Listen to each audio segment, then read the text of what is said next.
everyone, and welcome back to the latest episode of An American in Thailand, airing every Friday. This program is broadcast to you from Ratchamakon University of Technology, Peranakan, and the program will come to you in two parts.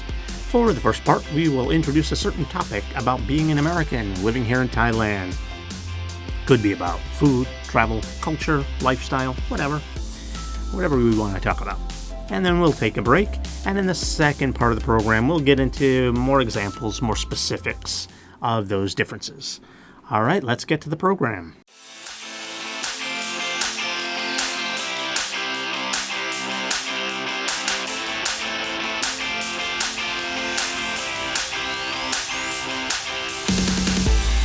Welcome, everyone. My name is Gary Gray, and I am your host for An American in Thailand. I have been living here in Thailand for about 9 years, so I think I've been here long enough that I have a pretty good idea of how life in Thailand works. I'm still learning new things all the time, but I have a pretty good idea, enough to be able to host a program like this. So we've talked about a lot of different things in the past, and I think we've talked about this topic once before, but we're going to get into a little more detail here, and I actually have some statistics that we'll talk about in the second part of our program. So what we're going to talk about here is driving. As of when this program airs, it's going to be right before the big holidays here in Thailand. So a lot of people are going to be driving. So, let's talk about the differences in driving between America and Thailand.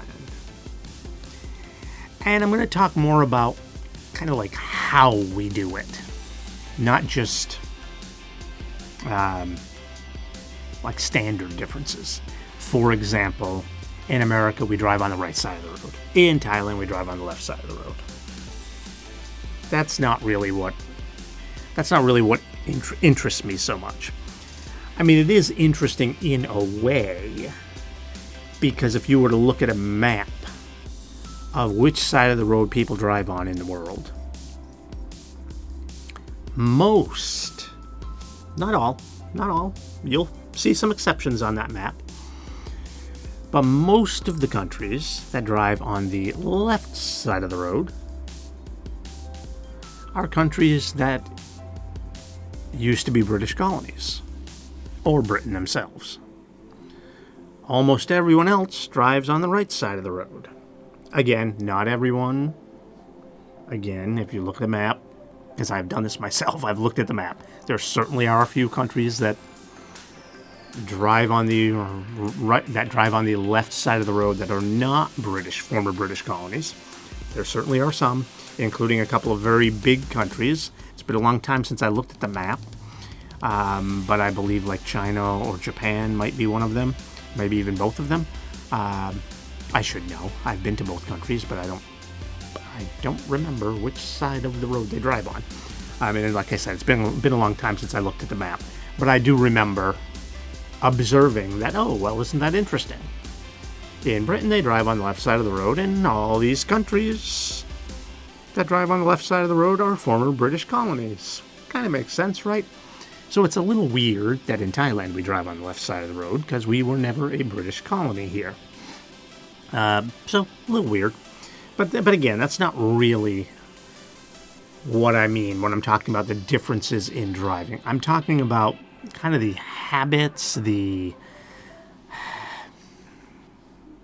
what is kind of normal to do while driving, the differences between America and Thailand.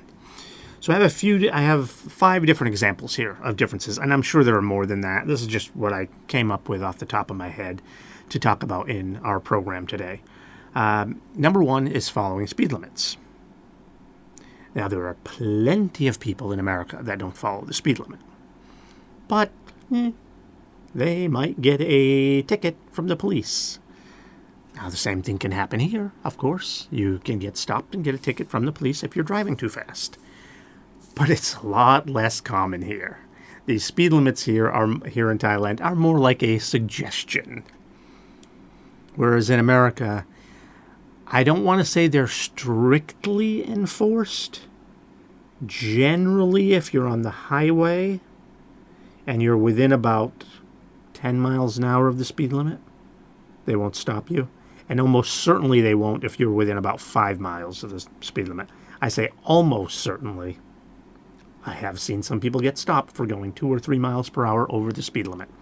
But generally, they're not going to stop you for going 5 miles per hour or less. And we do use miles per hour, not kilometers per hour in the U.S. They're not going to stop you for going like 5 miles per hour over the speed limit. But if you're going 10, or definitely if you're going high, even more than that, they will stop you. We have a lot more kind of police out there on the roads that are trying to stop drivers from speeding. So that's one difference, is that speed limits are more strictly enforced in the U.S., so people here in Thailand do tend to drive faster. Motorbikes. Big difference. All of Southeast Asia has a lot more motorbikes on the road than we have in America. We certainly have motorbikes on the road. A lot of times they're bigger ones. They're like your Harley-Davidson type motorcycles. We definitely have them.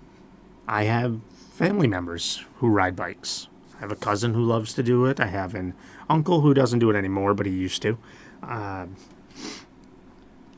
So we have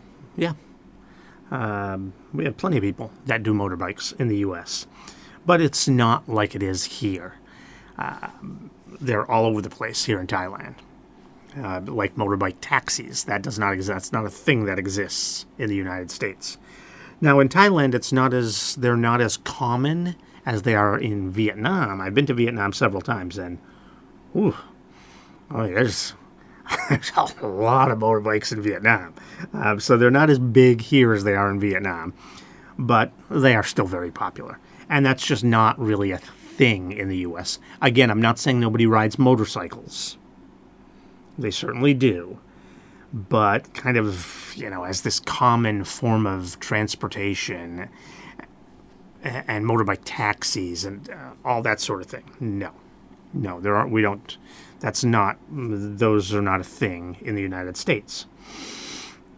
One thing that people do here in Thailand that you would never do in the U.S., you will get a ticket, maybe even arrested if you're endangering people. And that is driving on the sidewalks. Now, at least the cars don't drive on the sidewalks. I have seen that in Vietnam as well. But even motorbikes. Motorbikes on the sidewalk? No. You do not do that in the United States. You will get a ticket. You will get a ticket. If they deem that you're endangering people, you might even get arrested and your bike will get impounded. In other words, they'll take your bike and you'll have to go pay to get it back. That is not something that people would do in the United States. A bicycle, maybe. Even that is considered a little bit rude, riding your bicycle on a sidewalk. Because the sidewalk is where people walk. That's why it's called a sidewalk. It's not for your bike. So even a bicycle on a sidewalk is a little sketchy in America. But a motorized vehicle, like a motorbike, no. That does not happen. And speaking of people walking, pedestrians. Pedestrians are given the right of way in America. Now, that doesn't mean they can just walk out into the middle of traffic. We have the same sort of stop and walk signs that we have here. They're basically identical. We have the exact same ones in America. But they are much more respected in America. For example, if you have a green walk sign, that means that the traffic is not crossing through that intersection. So it's the other direction that people are going. But someone from that other direction could be turning onto the road you're crossing. Oh, in America, they will stop for you or they will get in trouble if there's a police officer around. If you do not stop for someone in the crosswalk, you will get in trouble. Here in Thailand, I would estimate that the driver will stop for someone in the crosswalk about 20% of the time. It's not very common. So if you are a pedestrian here in Thailand, you need to watch where you're going. You still should do it in America too. There are some bad drivers out there. There are some drivers that aren't paying attention, but it's a lot safer for pedestrians in the US. And then the last one is another one where Thai people don't like to really follow the rules all the time. Now, the cars will respect this one. The motorbikes, not so much. And that is stopping at red lights. If you're a motorbike, you have the same rules as automobiles. So in the US, motorbike, go through a red light, you're getting a ticket. You can't do that. You can't do that. Here in Thailand, motorbike will stop briefly at the red light, look around, see if there's no traffic coming the other way, and then they usually just go right through it. So stopping at red lights for motorbikes here in Thailand is optional. Not so in the U.S. All right, so we're going to take a quick break now. When we come back, we're going to discuss which one of these is better. It may sound like, because I'm laughing at all the Thai stuff, that I'm saying that Thailand is worse. Not necessarily. In some ways, some of these things are good things. And we'll talk about that in the second part of the program. So we'll talk about which one of these is better. Where is the driving better? Is it in America or in Thailand? All right, so let's take a quick break.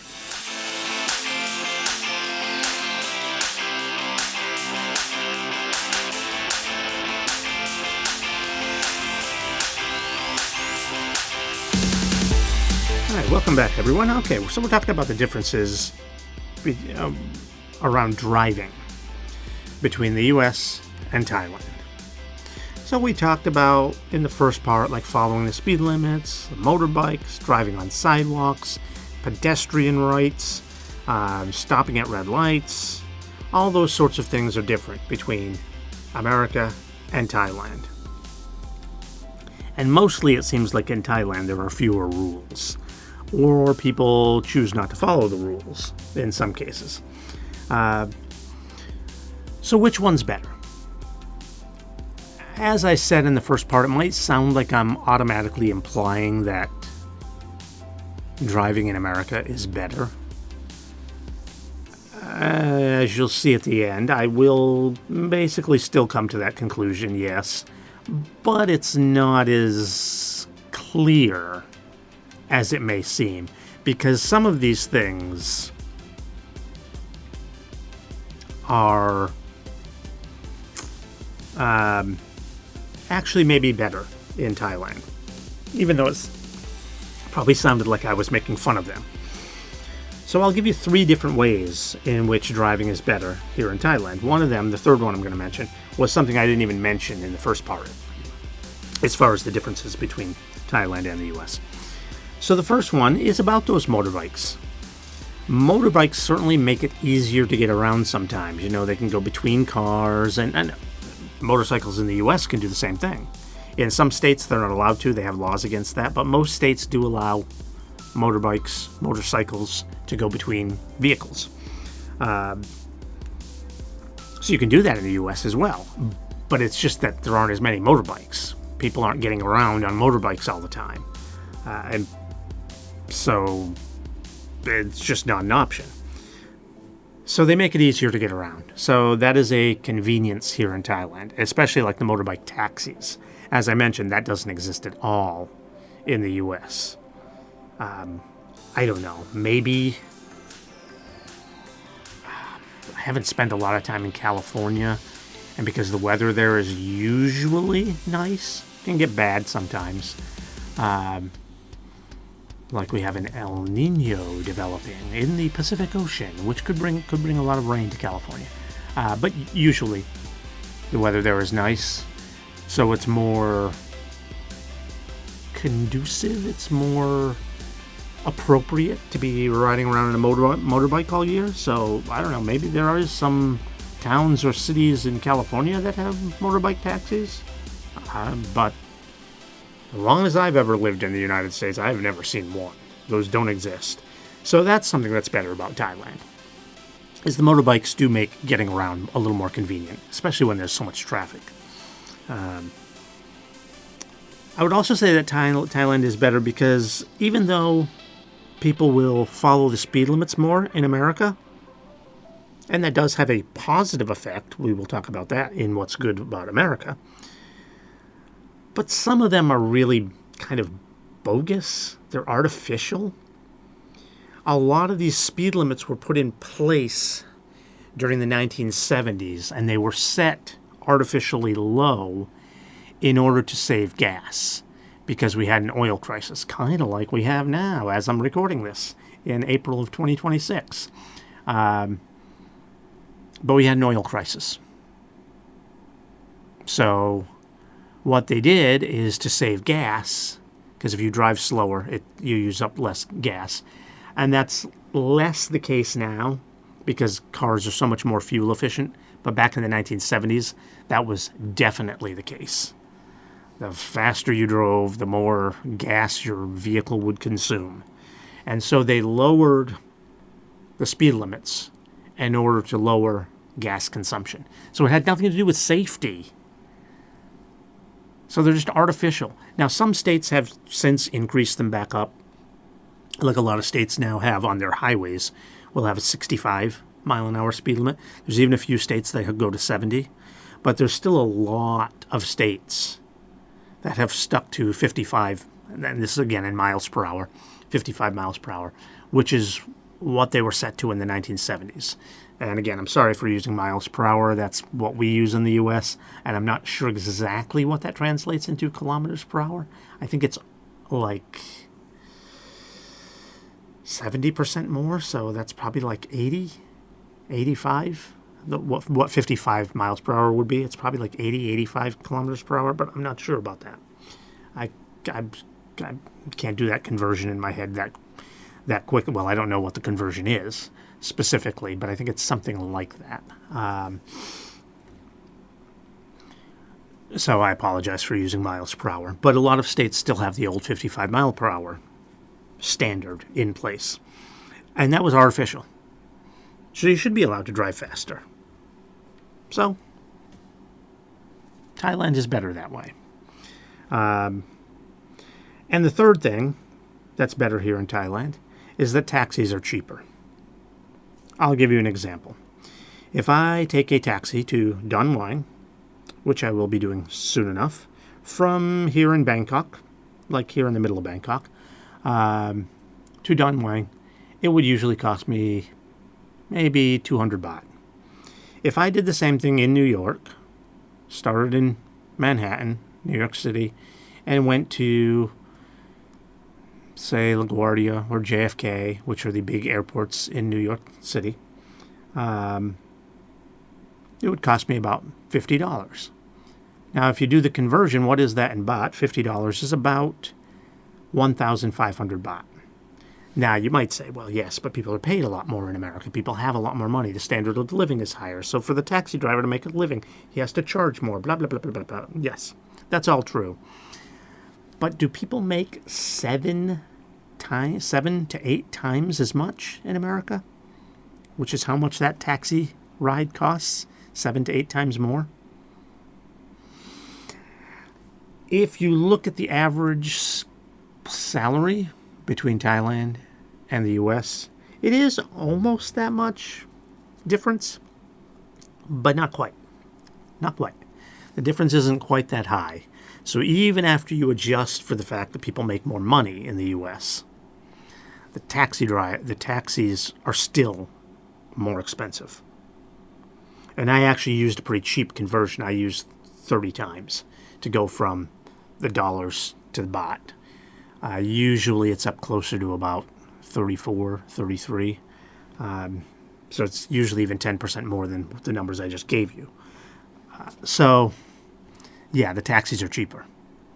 So that's more convenient. Now, a way in which the U.S. is better, there's pretty much one big, huge way that the U.S. is better. Because so many Thai people do not like to follow the rules, as we discussed in the first part, guess what happens? There are more accidents. All of the rules and the enforcement of the rules, which is important because you have a lot of the same rules here, they're just not as enforced as much. They make it safer to drive in America. So, for example, this is where I have some statistics for you. Deaths by auto accident, and I think they're including like motorbike accidents as well.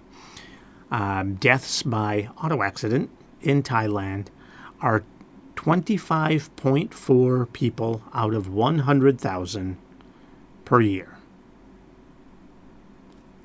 In the U.S., it's 14.2 out of 100,000, so it's almost half. It's not quite that low. It's not quite half, but it's almost half. So that's kind of a big deal. I mean, 25.4 out of 100,000? That maybe doesn't sound like a lot, but it's not like you drive for only 1 year, right? I mean, you drive for 50 years out of your life. So your chances are 50 times that. So what is that going to be? That's over 1,000 out of 100,000. So you got more than a 1% chance of dying in a car wreck in Thailand over the course of your life? That's a pretty high for a way to die. Over 1% chance? Yeah, it's not very safe driving here in Thailand. Okay, so which one's better in total? I mean, it depends on your opinion. Right? Because I did point out a lot of positives here for Thailand, with the motorbikes making it more convenient. Some of the speed limits in America are just artificially low. You should be allowed to drive faster. Not too fast. Got to drive safe.